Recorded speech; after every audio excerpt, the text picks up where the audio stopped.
ನೀವು ಮುಖ್ಯಮಂತ್ರಿಗಳಾಗಿದ್ರೆ, ನಿಮ್ಮ ತಂದೆಯವರು ಮಾಜಿ ಪ್ರಧಾನಮಂತ್ರಿಗಳು ಅವರು ಮುಖ್ಯಮಂತ್ರಿಗಳಾಗಿದ್ರು, ಯಾಕೆ ಸ್ವಾಮಿ ನೀವು ಕೆಂಪು ವಲಯ ತೆಗಿಯಕ್ಕಾಗಿಲ್ಲ? ನಿಮ್ಗೆ ಸರ್ಕಾರ ಬೇಕಾಗಿತ್ತ? ಅಥವಾ ಬಂದಂತ ಸರ್ಕಾರಗಳು ನಿಮ್ಮ ಮಾತನ್ನ ಕೇಳ್ತಾ ಇರ್ಲಿಲ್ವಾ? ಯಾಕೆ ಕೇಳ್ತಾ ಇರಲಿಲ್ಲ ಕುಮಾರಸ್ವಾಮಿ ಅವರೇ? ಇವತ್ತು ಬಂದು ನೀವು ನಾನು ಅದನ್ನ ಸರಿ ಮಾಡ್ತೀನಿ, ಭೂಮಿ ಕೊಡಕ್ ತಯಾರಿಲ್ಲ, ಬೇಡ, ಕೆಂಪು ವಲಯನ ತೆಗ್ಸಿ, ಇವತ್ತಿನ ಕೆಂಪು ವಲಯ ತೆಗ್ಸಿ, ನಮ್ಮ ಪಡಿ ನಾವು ಬಿಟ್ಬಿಡಿ, ನಾವು ಟೌನ್ಶಿಪ್ ಕೊಟ್ಕೋತೀವೋ, ಲೇಔಟ್ ಮಾಡೋರು ಮಾಡ್ಕೊಂತೀವೋ, ನಮ್ಮ ಇಷ್ಟ. ನಾನು ವ್ಯವಸಾಯ ಸ್ವಾಮಿ, ನನ್ನ ಮಗ ವ್ಯವಸಾಯ ಮಾಡ್ಕೊಂಡು ಸಾಯ್ಬೇಕಾ? ಹಿಂದೆ ಇತ್ತು, ವ್ಯವಸಾಯಗಾರರಿಗೆ ಗೌರವ ಇತ್ತು. ಇವತ್ತು ಆ ಗೌರವ ವ್ಯವಸಾಯಗಾರರಿಗೆ ಇದೆಯಾ? ವ್ಯಯ ಸಾಯಿ, ನಾನ್ ಸಾಯಿ, ನೀನ್ ಸಾಯಿ, ಮನೆ ಮಂದಿ ಎಲ್ಲರೂ ಸಾಯಿ. ವ್ಯವಸಾಯ ನಂಬ್ಕೊಂಡು ಯಾರು ಸಭೆ ಜೀವನ ಮಾಡ್ತಿರೋದು? ಇವತ್ತು ನೀರ್ ಏನಾಗಿದೆ? ಇವತ್ತು ಬೈಮಂಗಲ ಕೆರೆ ನೀರ ನಾವು ಮೊದಲು ಕುಡಿತಾ ಇದ್ವಿ. ಬೈರಮಂಗಲ ಹೈಸ್ಕೂಲ್ ಬರ್ಬೇಕಾದ್ರೆ ನಾವು ಆ ನೀರನ್ನ ಕುಡಿತಾ ಇದ್ವಿ. ಇವತ್ತು ಆ ನೀರು ನಾವು ಕಾಲಿಗೂ ಕೂಡ ಆಗ್ತಾ ಇಲ್ಲ, ಕಾಲಿಡಕ್ಕೂ ಕೂಡ ನೀರು ಆಗ್ತಾ ಇಲ್ಲ. ಇದ್ರ ಬಗ್ಗೆ ನಿಮ್ಗೆ ಮನವರಿಕೆ ಇರ್ಲಿಲ್ವಾ ಸ್ವಾಮಿ? ಎಲ್ಲ ಹೋಗ್ಲಿ, 20 ವರ್ಷದಿಂದ ಈ ರೈತರ ರಾಜಣ್ಣ ಅವರ ಮುಖಂಡತ್ವದಲ್ಲಿ, ಎಲ್ಲ ಹೊಸೂರು ಕಂಚನಹಳ್ಳಿ ಭಾಗದ ಎಲ್ಲ ಜನ ಮುಖಂಡತ್ವದಲ್ಲಿ ನಾವು ಪಾದಯಾತ್ರೆ ನಮ್ಮಲ್ಲಿ ಬರಲಿಲ್ವಾ ಸ್ವಾಮಿ? ಅವತ್ತೇನ್ ಮಾಡಿದ್ರಿ ನೀವು? ಇಲ್ಲ, ಈ ರೈತ ಹಾಳಾಗೋಗ್ಲಿ, ಕೆಂಪು ವಲಯನೇ ಇರ್ಲಿ, ಇವ್ರಿಗೆ 20 ಲಕ್ಷಕ್ಕೆ 30 ಲಕ್ಷಕ್ಕೆ ಜಮೀನ್ ಮಾರ್ಕೊಂಡು ಹಾಳಾಗೋಗ್ಲಿ ಅಂತೇಳಿ ನೀವು ಬಿಟ್ಬಿಟ್ಟು ಇವತ್ತು ನೀವು ಗೋಸಂಬೆ ಆಟ ಆಡಕ್ಕೆ, ಇಲ್ಲಿ ಜನಗಳ ಮಧ್ಯೆ ರೈತರ ಮಧ್ಯೆ ಜಗಳವನ್ನ ಉಂಟು ಮಾಡ್ಲಿಕ್ಕೆ ಇವತ್ತು ಬರ್ತಾ ಇದ್ದೀರಾ? ಏನ್ ನೈತಿಕತೆ ಇದೆ ನಿಮ್ಗೆ? ಯಾವ ನೈತಿಕತೆ, ಯಾವ ಮುಖ ಹೊತ್ಕೊಂಡು ನೀವು ಬರ್ತಾ ಇದ್ದೀರಾ? ನಮ್ಮ ತಂದೆಯವರು ಶಾಸಕರಾಗಿದ್ದಂತ ಸಂದರ್ಭದಲ್ಲಿ ಸಾವಿರಾರು ಎಕರೆಗಳನ್ನ ಭೂ ಮಂಜೂರಾತಿ ಮಾಡ್ಕೊಂಡಿದ್ದಾರೆ. ಆ ಭಾಗ ಈ ಭಾಗದ ಜನಗಳು ಕೇಳ್ಕೊಳ್ಳಿ. ಸಿಎಂ ಲಿಂಗಪ್ಪನವರು ಶಾಸಕರಾಗಿದ್ದಂತ ಸಂದರ್ಭದಲ್ಲಿ ಸಾವಿರಾರು ಎಕರೆಗಳನ್ನ ಯಾವುದೇ ಒಂದು ರೂಪಾಯಿ ಲೋಪ ಬರೆದ ರೀತಿಯಲ್ಲಿ ಯಾರು ನಿಜವಾದ ಫಲಾನುಭವಿ ಇದ್ದಾನೆ ಅವ್ರಿಗೆ ಜಮೀನು ಮಾಡ್ಕೊಂಡಿದ್ದಾರೆ. ನೀವು 1 ಕುಂಟೆ ಜಮೀನನ್ನ ಮಾಡಿಕೊಟ್ಟಿದ್ರೆ ಈ ಭಾಗಕ್ಕೆ ಬನ್ನಿ, ಒಂದೇ 1 ಕುಂಟೆ ಕೇಳಿ ಜನಗಳಲ್ಲಿ. ಇಲ್ಲ, ಕುಮಾರಸ್ವಾಮಿ ಅವರು ಮಾಡ್ಕೊಟ್ಟಿದ್ದಾರೆ, ಅವ್ರ ಮಗ ನಿಖಿಲ್ ಕುಮಾರಸ್ವಾಮಿ ಮಾಡ್ಕೊಟ್ಟಿದ್ದಾರೆ ಅಂತ, ಎ ಮಂಜು ಅವ್ರು ಮಾಡ್ಕೊಟ್ಟಿದ್ದಾರೆ ಅಂತ ಹೇಳಿದ್ರೆ ನಾವು ಬೇಕಾದ್ರೆ ನಿಮ್ ಪರವಾಗಿ ಬರ್ತೀವಿ. ನೀವು ಒಂದೇ ಜಮೀನ 1 ಕುಂಟೆ ಜಮೀನ ಮಾಡ್ಕೊಟ್ಟಿರೋ ನೀವು ಇಲ್ಲಿವರೆಗೂ. ನಿಮ್ಗೆ ಯಾವ ನೈತಿಕತೆ ಇದೆ ಇಲ್ಲಿ ಬರೋಕೆ?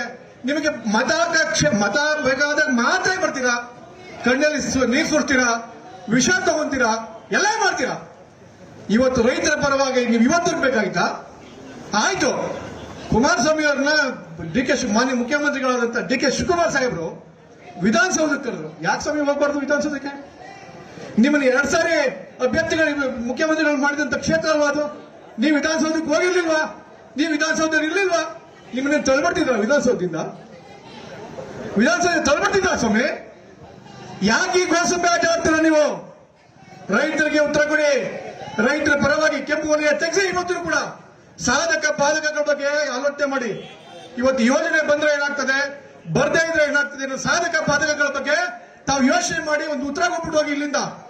ಅದನ್ನ ಬಿಟ್ಟು ಇಲ್ಲಿ ಕೂತಿರ್ತಕ್ಕಂಥ ರೈತರ ಮಧ್ಯೆ, ಅಣ್ಣ ತಮ್ಮಂದಿರ ಮಧ್ಯೆ ನೀವು ಒಂದು ಜಗಳವನ್ನು ಉಂಟು ಮಾಡಿ ಇವತ್ತು ಈ ಒಂದು ಕೆಲಸಕ್ಕೆ ನಾಳೆ ಮುಂದೆ ಆಗ್ತಕ್ಕಂಥ ಎಲ್ಲ ದುಷ್ಪರಿಣಾಮಗಳಿಗೆ ನೇರ ಹೊಣೆಗಾರರು ಕುಮಾರಸ್ವಾಮಿ ಆಗ್ತಾರೆ ಅಂತ ಹೇಳ್ತಾ ಇವತ್ತು ಕೂಡ ಹೇಳ್ತೀನಿ ಕೇಳ್ಕೊಳ್ಳಿ.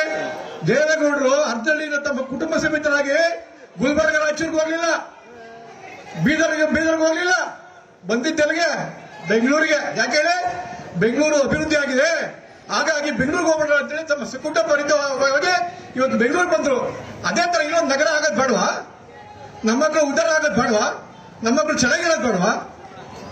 ಇದಕ್ಕೆ ಉತ್ತರ ಕೊಟ್ಬಿಟ್ಟು ತಾವು ದಯಮಾಡಿ ಹೋಗಿ ಅಂತ ಹೇಳ್ತಾ ಈ ಒಂದು ರೈತ ಹೋರಾಟ ಹೀಗೆ ಮುಂದುವರಿಲಿ. ನಾವು ಭೂಮಿ ಪರವಾಗಿ ಅಕ್ವೈರ್ ಬೇಕು ಅನ್ನೋ ಒಂದೇ ಒಂದು ಸಿದ್ಧಾಂತದಿಂದ ನಾವು ಮಾಡ್ತಾ ಇದೀವಿ. ಇದಕ್ಕೆ ಎಲ್ಲರೂ ಕೂಡ ನಮ್ಮ ಬಾಲಣ್ಣವರು ಇರ್ಬೋದು, ಡಿ ಕೆ ಸುರೇಶ್ ಅವರು ಇರ್ಬೋದು, ನಮ್ಮ ಡಿ ಕೆ ಶಿವಕುಮಾರ್ ಅವರು ಇರ್ಬೋದು, ನಾವೆಲ್ಲ ಹೋಗಿ ಕೇಳ್ಕೊಂಡ್ವಿ ಅವ್ರಿಗೆ, ಬಾಲಣ್ಣವ್ರಿಗೆ ಏನಂತ, ಅಣ್ಣ ಇಲ್ಲ ಕೈ ಬಿಡಿಸಿ, ಇಲ್ಲ ಅಕ್ವೇಷನ್ ಮಾಡ್ಕೊಳ್ಳಿ. ಕೈ ಬಿಡ್ಸಕ್ಕಾಗಲ್ಲ. ಒಂದೇ ಪ್ರಶ್ನೆ ಕುಮಾರಸ್ವಾಮಿ ಅವ್ರಿಗೆ, ಕೆಂಪು ವಲಯನ ಕೈ ಬಿಡ್ಸಕ್ ಆಗ್ತದ? ನೀವು ಕಾನೂನು ತಜ್ಞರನ್ನ ನೀವು ಕೇಳ್ಕೊಳ್ಳಿ. ನೀವು ಕೆಂಪು ವಲಯನ ಕೈ ಬಿಡ್ಸಕ್ ಆಗ್ತದೆ ನಡಿ, ನಾವು ಬರ್ತೀವಿ. ಆಗಲ್ವಾ? ಸರ್ಕಾರ ನಿಗದಿ ಮಾಡಿರ್ತಕ್ಕಂಥ ಬೆಲೆಗಿಂತ 10 ಲಕ್ಷ ಕಡಿಮೆ ಕೊಟ್ಟು ಇಲ್ಲಿ ಕೂತಿರೋ ಜಮೀನೆಲ್ಲ ನೀವೇ ತಗೊಬಿಡಿ. 10 ಲಕ್ಷ ಕಡಿಮೆ ಕೊಡಿ. ನೀವು 10 ಲಕ್ಷ ಕಡಿಮೆ ಕೊಡ್ತೀವಿ, ಈ ಭೂಮಿನ ನೀವೇ ತಗೊಬಿಟ್ಟು ಅವ್ರ ಪರವಾಗಿ ನೀವು ವಾದವನ್ನು ಮಂಡಿಸಿ. ಇದನ್ನ ತಾವು ದಯಮಾಡಿ ಈ ಬೈಮಲಕ್ಕೆ ಬರೋಕ್ ಮುಂಚೆ ನಮಗೂ ಒಂದು ಉತ್ತರ ಕೊಟ್ಬಿಟ್ಟು ಹೋಗ್ಬೇಕು ಅಂತ ಹೇಳಿ ತಮ್ಮಲ್ಲಿ ಎಲ್ಲ ರೈತರ ಪರವಾಗಿ ಕಳಕಳಿಯಿಂದ ಮನವಿ ಮಾಡಿಕೊಂಡು ನನ್ನ ಮಾತಿಗೆ ವಿರಾಮ ಹೇಳ್ತಾ ಇದ್ದೀನಿ.